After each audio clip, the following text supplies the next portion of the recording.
Hello, fellow Dino Park lovers, and welcome to this monstrosity of a speed build, which is the final part of this autumn speed build. And I'm kind of excited because I finished this park before the winter was over. Isn't this worth the celebration? Yay!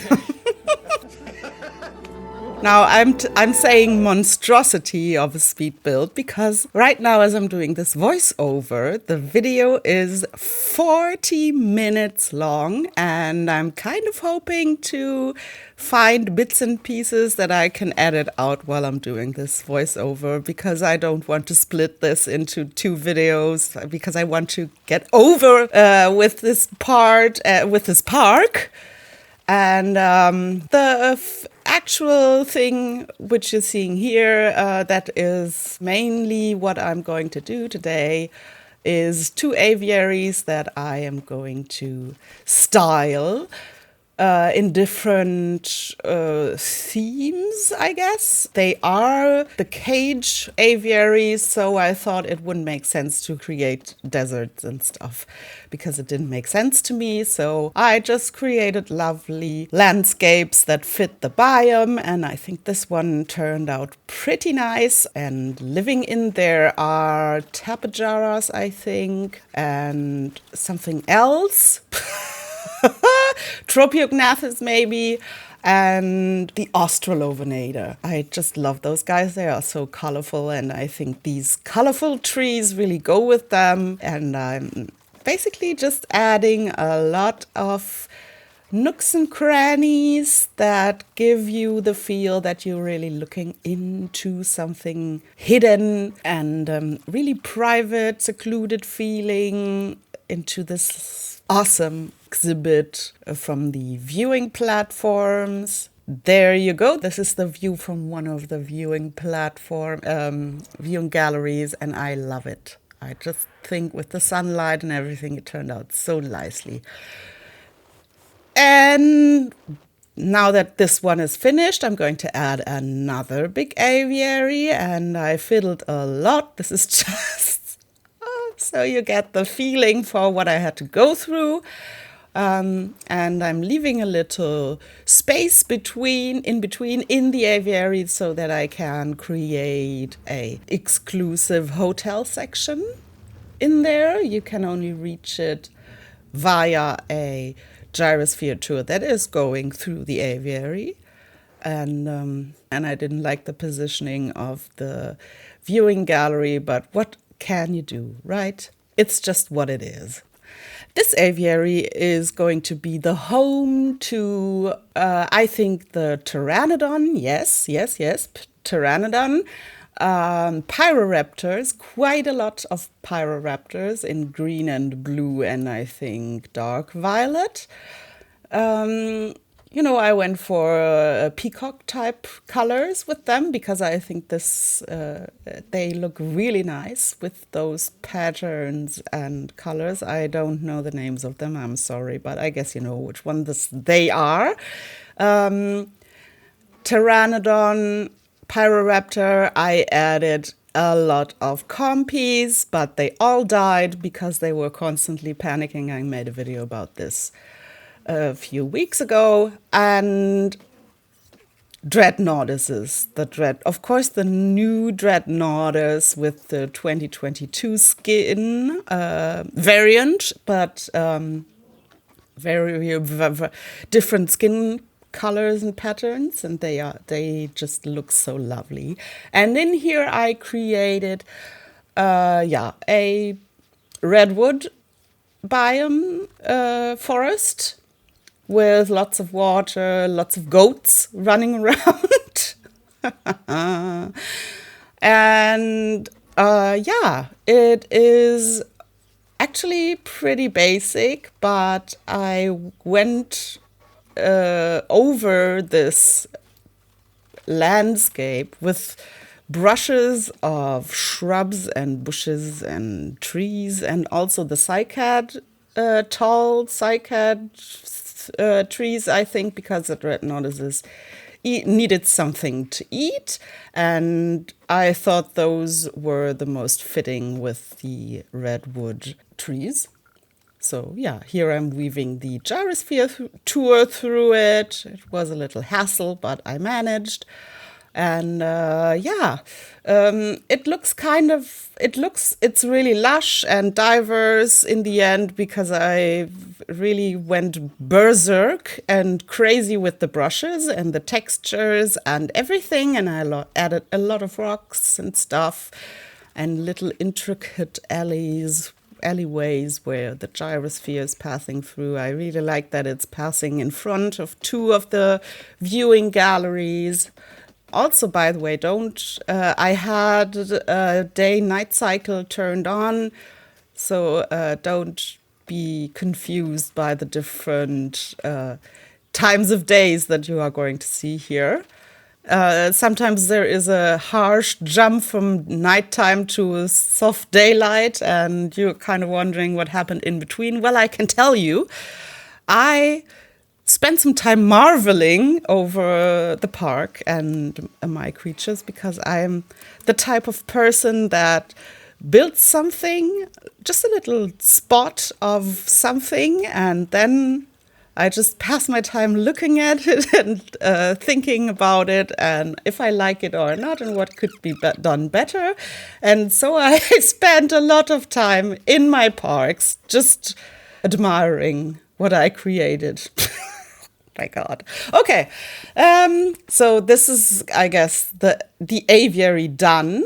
And I created, again, a little worker path in the backstage area. And this is something really nice that I did.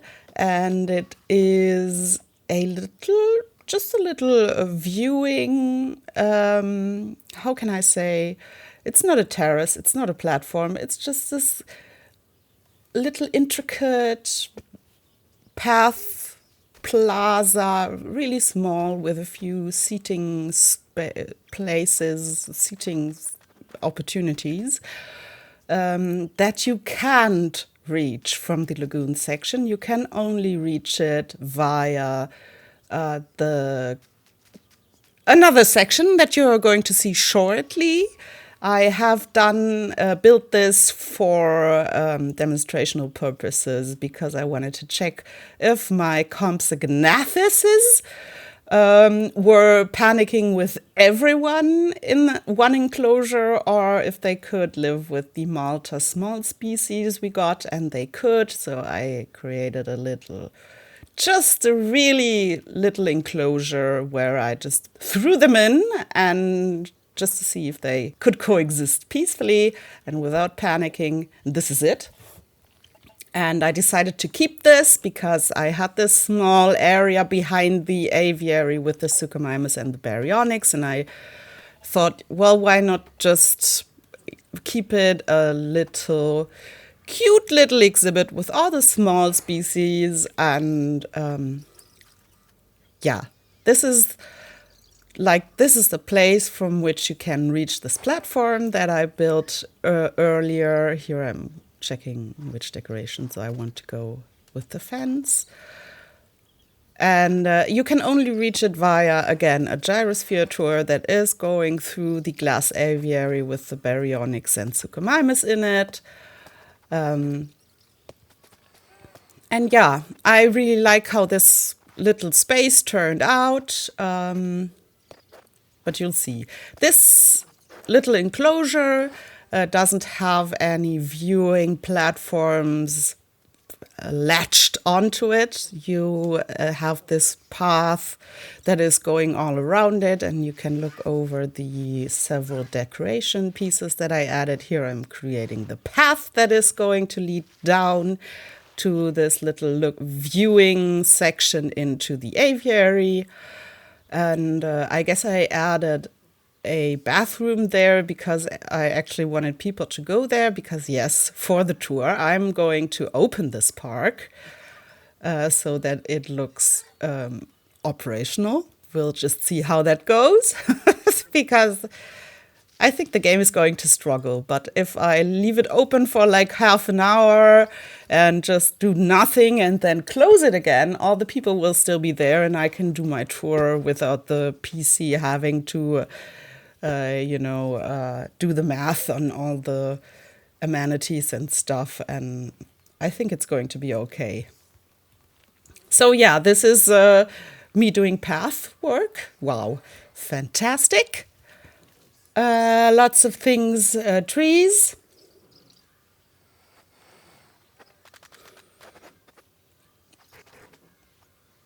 Yeah, seating. I'm really in love with those wall pieces we got from the Malta speed build from the Malta speed from the Malta DLC, and yeah, I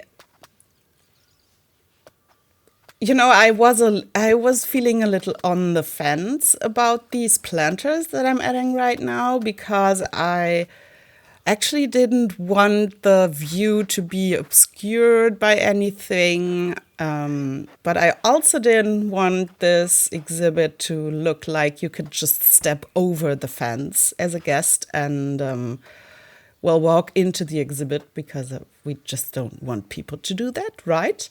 The dinosaurs have to lead a happy, undisturbed life.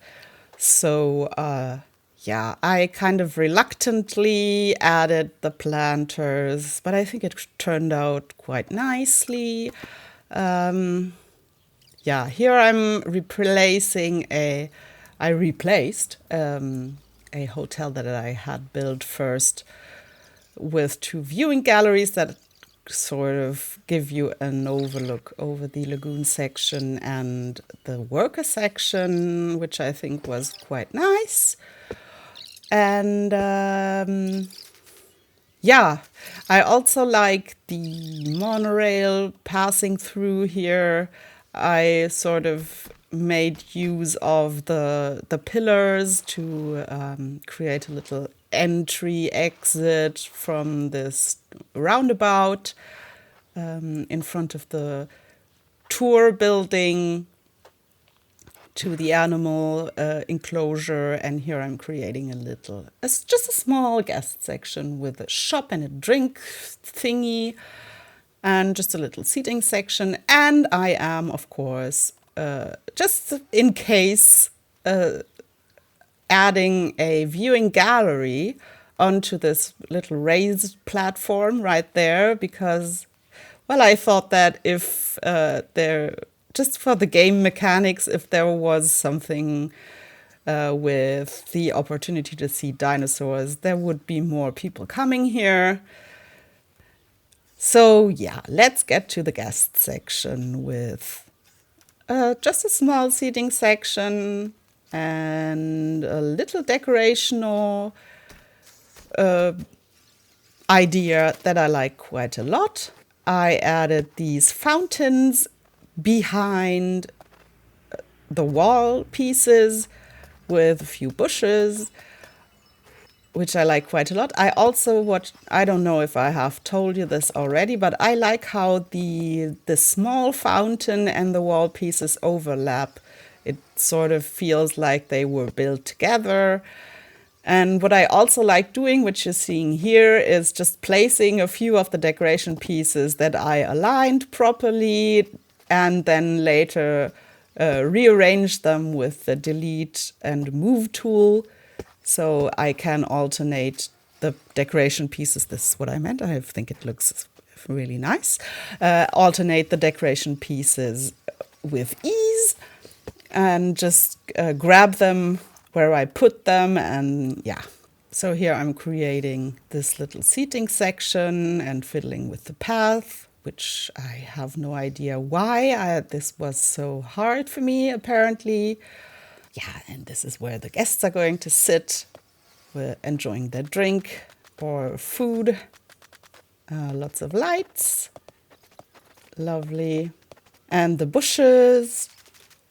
I am really a little heartbroken that the random rotation is not working anymore. I think actually it is, but you have to press the key combination every time you want something to rotate. And I kind of get why they did it. I mean, a lot of people were complaining that their decoration pieces always changed position when they placed them, because I guess they didn't realize that they just had to press the key combination to make them stop.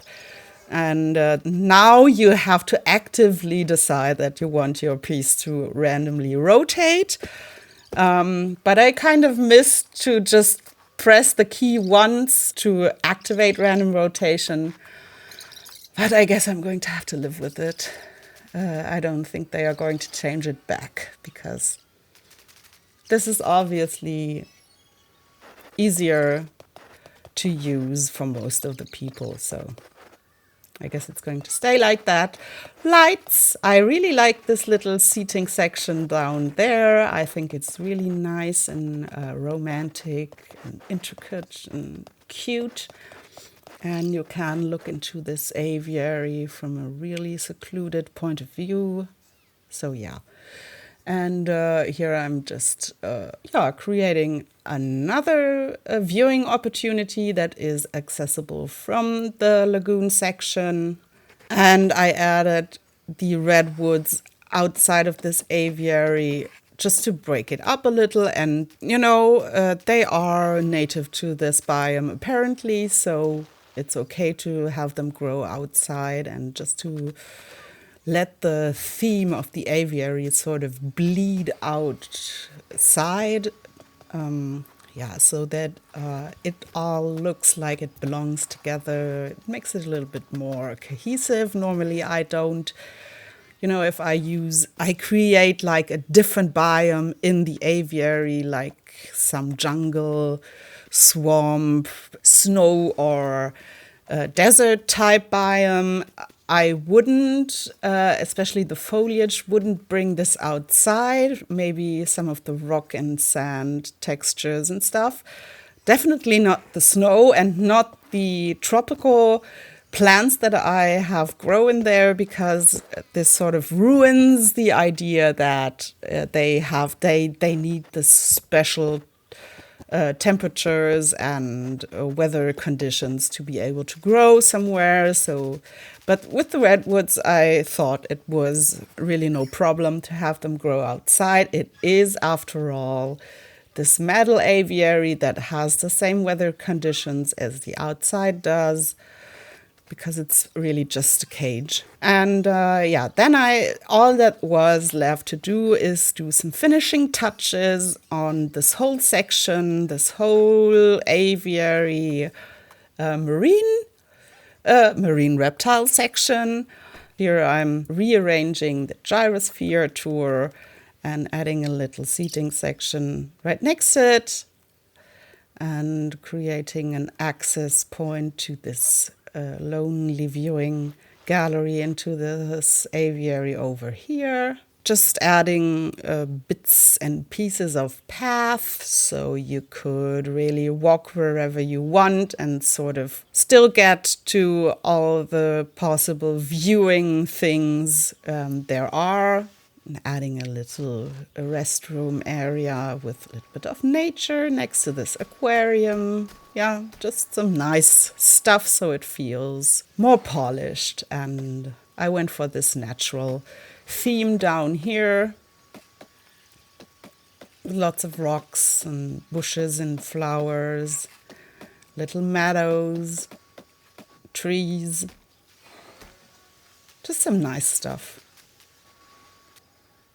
And I'm adding all these signs to all the viewing galleries, because just to pretend that there is information about the animals in there. And red stands for carnivores, yellow is for flying reptiles, green are, of course, herbivores, and blue are the marine reptiles. Just a little bit of decorational stuff going on, adding a few seating places, tables and chairs, bushes. I'm lining the path with bushes, lots of bushes because it's easy, it's fast, and it looks nice. Oh, by the way, I don't know if you can hear that, but my cat is snoring this time.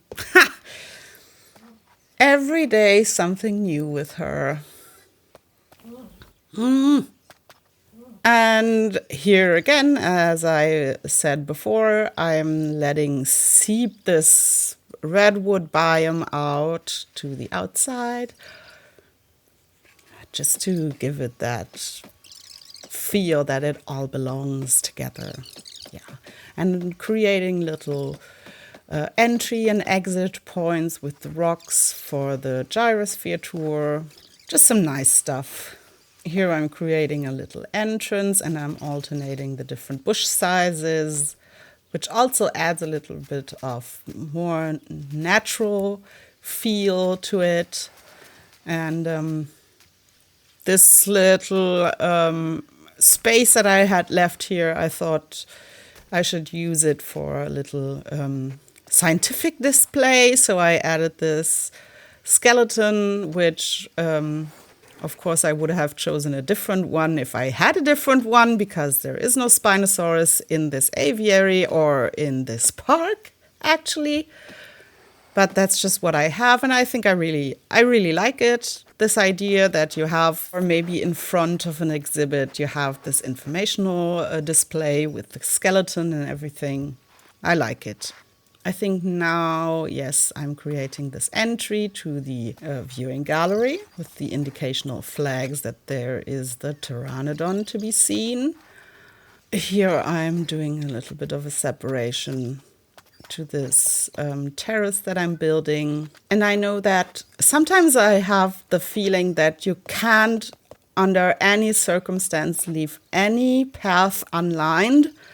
But every now and again, I have to remind myself that this is, well, it's just not true. You can, I mean, they have this little border, which is already a lining of some sort. And I mean, I think it makes all the decorations, all the lining to the path look more purposeful if you have some space to breathe where there is no lining of the path, or maybe just natural lining, like a flowery meadow with a few trees and rocks. So in this part, I sort of reminded myself that I don't have to go all out with the planters and stuff, and that it's fine to leave a few paths unlined, at least a few path sections.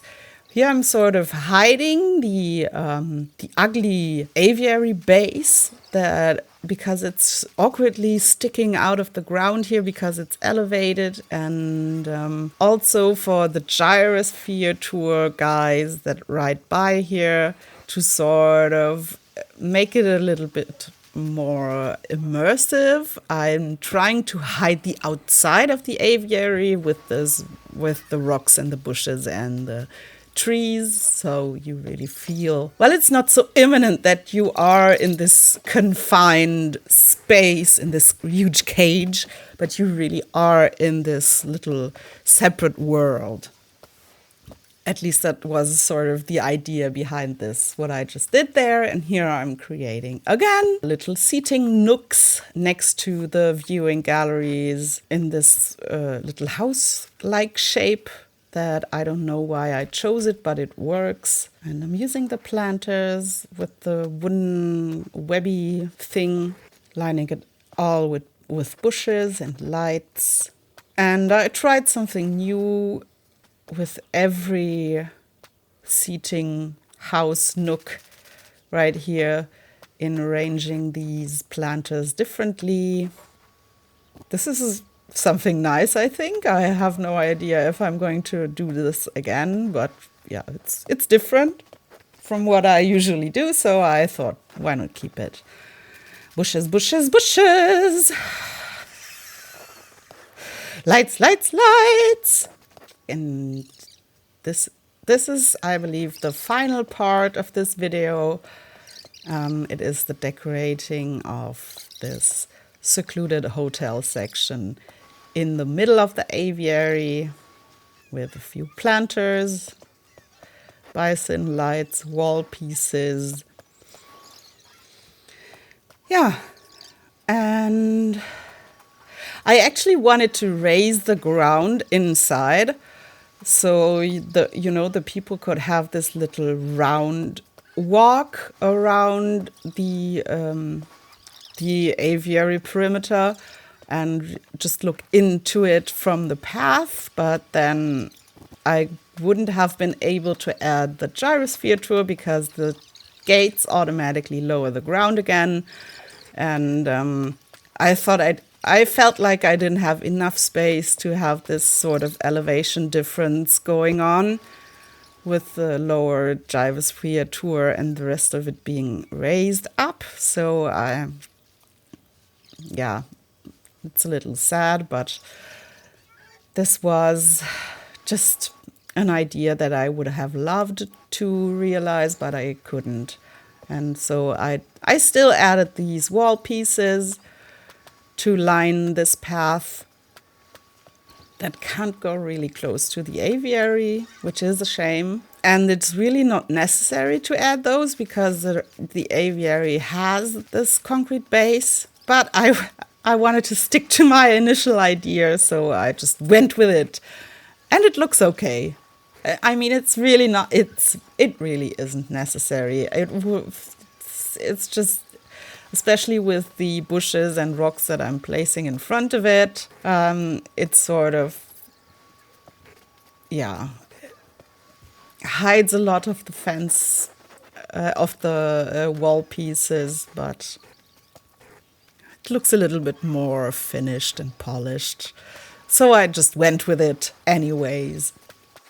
So this is nearly done. Here you can see the dreadnoughts running around in the aviary in the back, and the pyroraptors, stones, rocks, bushes.